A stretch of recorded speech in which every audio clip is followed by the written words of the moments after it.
Welcome inside the Week 7 edition of the Fantasy Champion Show. I'm Nick Anastos along with Bob Morin. We're live at the studios here at Castle Hill Media. A lot to talk about this week, Bob. First of all, a lot of buys. 6 teams are off this week, and there was a lot of injuries last week in Week 6. We'll cover all that. We'll get you the stardom sit-ems as well. But we begin with the return of the shout-out segment. And, Bob, you liked what you saw from Seattle's quarterback, Russell Wilson, the rookie from Wisconsin, threw for 293 yards and a pair of touchdowns, including 2 in the fourth quarter. Yeah, granted, it was against the Patriots, one of the worst pass defenses in the league. It was nice to see. I wanted to really see him throw. I watched him when he played at Wisconsin, his career, short there a year, but he was awesome there, and it was flashes of the past, and I enjoyed it.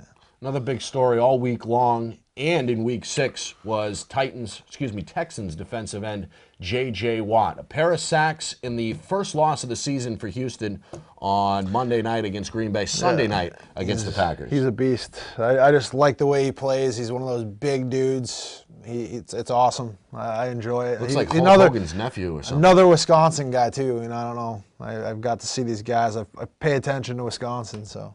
And they've been finding success in the NFL.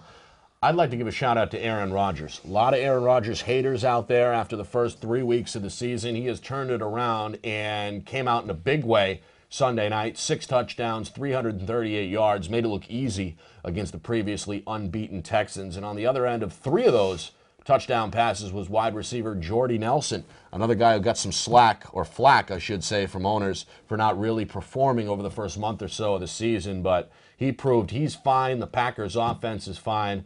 And I give a shout-out to both Rodgers and Nelson. A lot of injuries to report, including Browns rookie Trent Richardson, a right rib injury, limited today, Wednesday in practice, questionable game time on Sunday. Yeah, and he's big. Obviously, a lot of people jump in over that situation, going with the backup there. We'll talk a little bit more on next segment. But, yeah, it's huge. We have a lot of other injuries to talk about, too. Jimmy Graham is a big one. He didn't practice today. He's questionable this week. Had that sprained ankle last game we saw him play on that Monday night or Sunday night when they played there. So it'll be interesting to see if he's back. And then Hakeem Nicks, he's been limited in practice. A guy that a lot of people have been paying attention. He's been on the injury report, seems like every week this year. And then, Alex Green, we told you to add him. He's on the injury report, has a shoulder problem. He's been limited in practice. So just a few to kind of keep an eye on there. Well, who do you plug in if you own any of those guys? Well, obviously, with Jimmy Graham, I probably wouldn't touch. I'm not sure even who their backup tight end is right now, to be honest with you. But I probably wouldn't touch him. I think Jimmy Graham is as special as he is because of who he is and his size. I don't think there's another person. If they have another backup like him, then, yeah, sure, go get him. But I don't think they do. But Hakeem Nicks, we're going to talk about Ruben Randall again benefiting. Maybe the tight end, Bennett a little bit. But Cruz has been a monster there. So. Yeah, the Giants' offense clicking on all cylinders, of course. All right, we begin with our Stardom Sit-em segment, and we begin with the quarterback position. Again, some stars off this week due to the bye week, including Michael Vick, including the Atlanta Falcons are off, so Matt Ryan will have to sit. Peyton Manning is out. But there are some guys you can find on the wire. Oh, yeah, there's a lot of guys. We'll start off with who I'm liking here, quarterback starting. Start right off. I'm going to go with a guy that a lot of people this year, and actually throughout his career, have been a little speculative on, questionable at times, but Tony Romo. I think he's going to have a good week this week playing at Carolina. I don't know what you think, if you agree with that. Yeah, I think Romo's a pretty good quarterback. He is subject to the occasional setback. We saw it a couple of Mondays ago against the Bears. But he's got so many weapons around him. They got that running game going. They did last week against the Ravens. I think I agree Romo is a nice bounce-back candidate again this week. How about Brandon Weeden, Bob? A guy who I like his size, first of all. He's a 28-year-old rookie, but he's 6'4", and is starting to figure it out a little bit. Now, like Romo, subject to the occasional interception, but has looked good over the last couple of weeks for the Browns. Yeah, like you said, he fits that role, too. He's a big guy. Josh Gordon's becoming a weapon now. Yeah. Back-to-back weeks with some big plays. It's going to be, I think, hinder on the running game if Richardson's going to play or not, as far as, even if Hardesty can repeat what he did on Whedon's success. But I would also look at a guy I actually have to start this week because I have Michael Vick and Matt Ryan both off. Christian Ponder, I think he could have a good week. We've seen him and Percy Harvin and even Rudolph, have some great chemistry and do well together. This is the Fantasy Champion Show, the Week 7 edition. I'm Nick Anastos along with Bob Morin. Start 'em, sit 'em, as we take a look at the running back position. C.J. Spiller seems like a name we mention here on the Fantasy Champion Show every week. To recap, great first 3 weeks of the season, was injured in that third game in a win over the Browns, turned it over, played hurt in Week 4 against the Patriots, but did turn it over and has been quiet, still not 100%. In the Buffalo backfield, but you like him this week to break out against Tennessee. Yeah, I like him a lot, and I said last week too, I'm not going to start him until he does something. Had a great week last week. I think he'll be the better of the two over Fred Jackson and him, so yeah, I would roll with him. I think he's going to have a great week against Tennessee, who's been real vulnerable on the run. And we look at Foxborough as well with Mr. Stephen Ridley for the Patriots.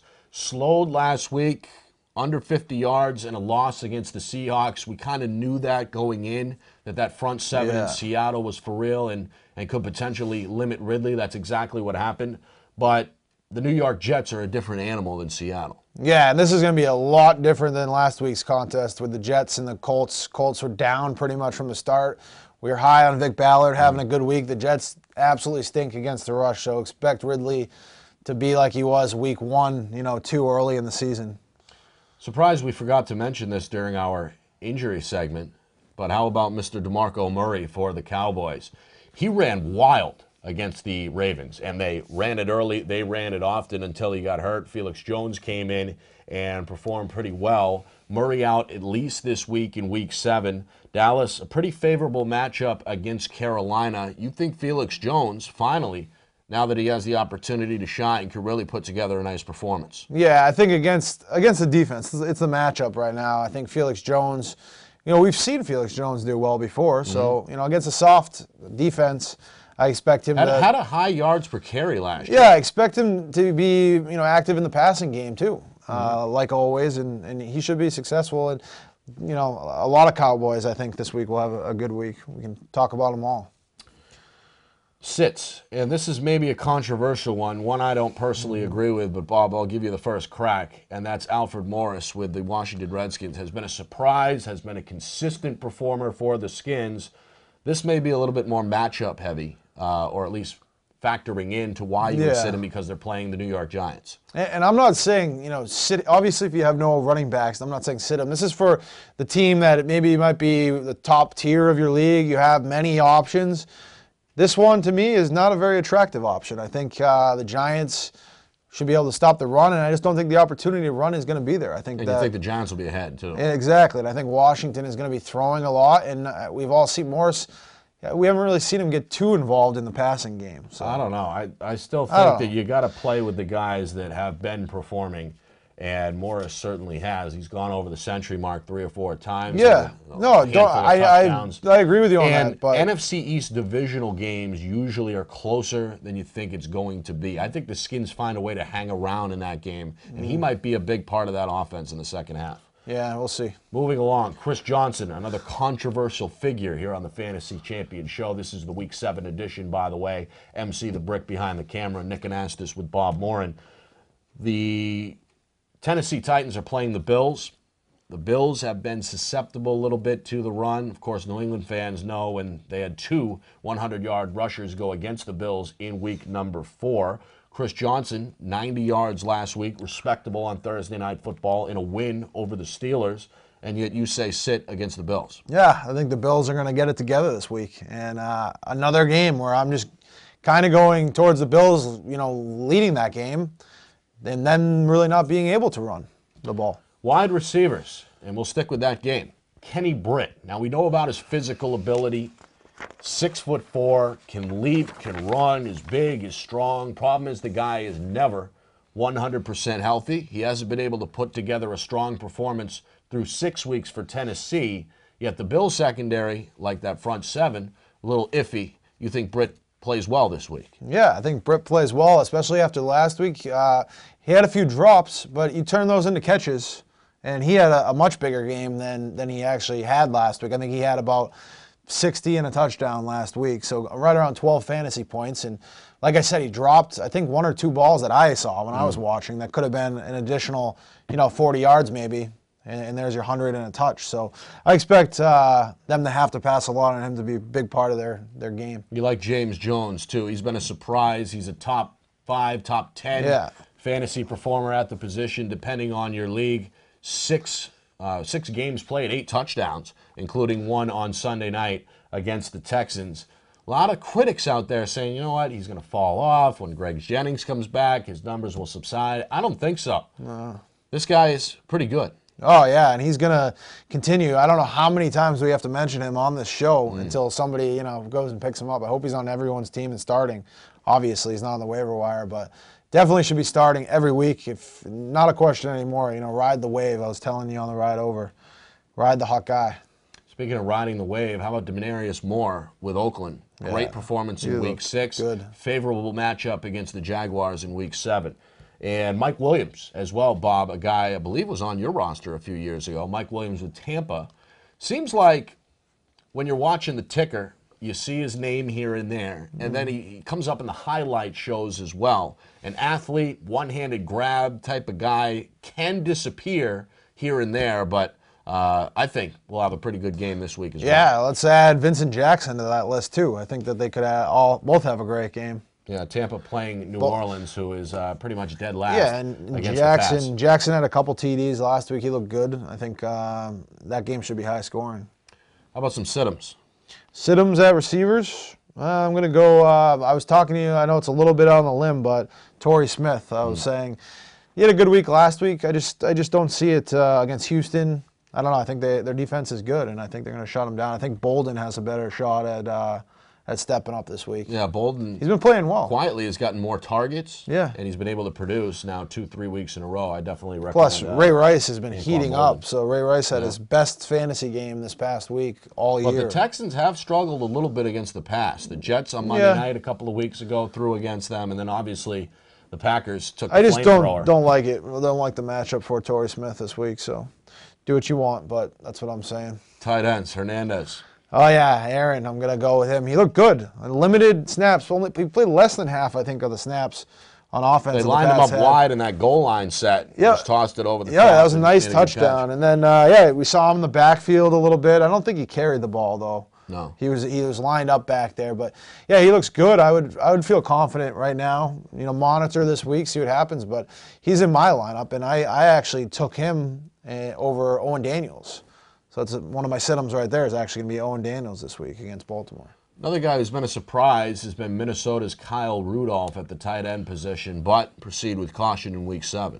Yeah, he could be a little inconsistent at times, but I think Rudolph has found it, and I think that Ponder doesn't have many other options. You got they Harvin. don't throw deep. Exactly. So that's why we've seen Rudolph, especially in the red zone. Harvin's not as big in the red zone as Rudolph has been, obviously, and like you said, they don't throw deep. So I like Scott Chandler for the Buffalo Bills. I think there's going to be a lot of points scored in that game against Tennessee. Chandler has been good. Quietly good, like top 10 good. So, as Bob says, ride the wave with Scott Chandler for the Bills in Week 7. Speaking of Week 7, this is the Week 7 edition of the Fantasy Champion Show. You can find us on Facebook at the Fantasy Champion Show. We're on YouTube as well. Check out the New Hampshire video board. I'm Nick Anastos along with Bob Morin. Talking tight ends, some guys to avoid this week, Bob, include, who'd you tell me earlier? Mr. Daniels. And I was surprised. Yeah, that's why I just threw it out sitting next there. to a Daniels owner. Yeah, and I just threw that out there, too, that I'm sitting him this week. I have Aaron Hernandez on my team with Owen Daniels. He's been a great replacement. I just see the upside of Aaron Hernandez a lot higher than Owen Daniels. So not necessarily a play. I'm sure a lot of people actually are in the same situation as me. Hernandez went out Week 2. Owen Daniels had a bad year last year, might have went undrafted. He wasn't going to be a starting tight end probably in a lot of leagues. He wasn't a top tight end coming into the season. He was on our waiver wire, picked him up, and he's taken me out of a jam. Now he's top 5 tight end in the league. You get Aaron Hernandez, who's a top 5 tight end when healthy. what do? I go with the better offense as far as passing, anyways. And you do not like Martellus Bennett. No, I just don't like Bennett. I've been seeing him kind of go back into his old ways a little bit with Dallas. I know they're still throwing to him, but he hasn't really impressed me the past couple weeks. Let's take a look at the defenses. And you know this, Bob. Defenses, along with kickers probably to a higher degree, but big wild cards week in and week out. Who knows what can happen? Turnovers obviously can happen, pick sixes, and that usually ends up being the difference when comparing defenses the day after. But you do like Oakland this week. Taking Oakland at home versus Jacksonville. I thought Oakland played pretty well against Atlanta last week, and Atlanta has one of the best offenses in the league. Right. So I just think Jacksonville really has nothing to offer besides Maurice Jones-Drew, and I think when you're one-dimensional, as we've seen, that can get out of hand. So I think Oakland's a good play this week, and who knows, something on special teams could break too. That's where you really get some points there too. So. And then here's an obvious one. I think Tampa Bay, although you recommended last week, start them. Yeah. But as we know, matchups are a big factor. And they played well last week. They were one of the best scoring defenses. This week, a little different. They get the Saints coming off a bye. I know New Orleans is 1-4, but the offense has not been a problem. I think the Saints put up 40-plus. Oh, yeah. I think it could get out of hand. And that's why we're talking about Mike Williams and Vincent Jackson having a great game. That's what you have to do is look at your matchups. I know some people are like, I don't play the matchups, blah, blah, blah. But really, you can. And it works. Not all. It's just like guessing on a player. Not guessing, but taking a chance. Just going to ride this guy. I have a feeling. You know what I mean? All right, time to pull out the crystal ball predictions, Bob. This one ties into your player of the week selection as well. Yes, it does. First, I'll start off. This isn't my player of the week, but this is one of my predictions. Vic Ballard, we talked a lot about him last week, running back with Indianapolis. A lot of people probably very disappointed with the game he had. He had about 45 total yards, so about 4.5 points. This week, I'm saying he has over 12 fantasy points. So going out on a limb, I think he's going to bounce back against Cleveland. That could be a game, too, where it could be scoring. Right. Some bad defenses. Let's see what Andrew Luck has. Let's see what Whedon has. It actually should be a pretty exciting game. So, but my player of the week, start of the week, I'm going to go with Steve Smith in Carolina. I'm going to go out on a limb and say he has 2 touchdowns this week, his first 2 touchdowns of the season. And it's going to be fun to watch. Fun for Steve Smith owners. Yes. I'm going to take a shot in that Bills-Tennessee game. I know we've been talking a lot about it, but I really like Fred Jackson. He is a guy who led the league in rushing last year through 11 weeks before he broke his leg and was lost for the season. Hurt in week 1 against the Jets as well, and is now kind of in a timeshare situation. But Tennessee has not been good against the run. Bottom 10 in the league, and I think Fred Jackson, the healthier he gets, the more back to true form he will get. And I think we see a glimpse of that this week in a Bills win against the Titans. I think he's a top 10 back. I'm going with Fred Jackson in week 7 as my bold prediction. Where do you put Spiller in that ranking? You just said Jackson as 10. Where would you put Spiller? I think they both are top 15. I have to apologize to you. I do think, we talked about it earlier, and I actually do think now that I think more about it, Jackson and Spiller, you can't sit either of them. Right.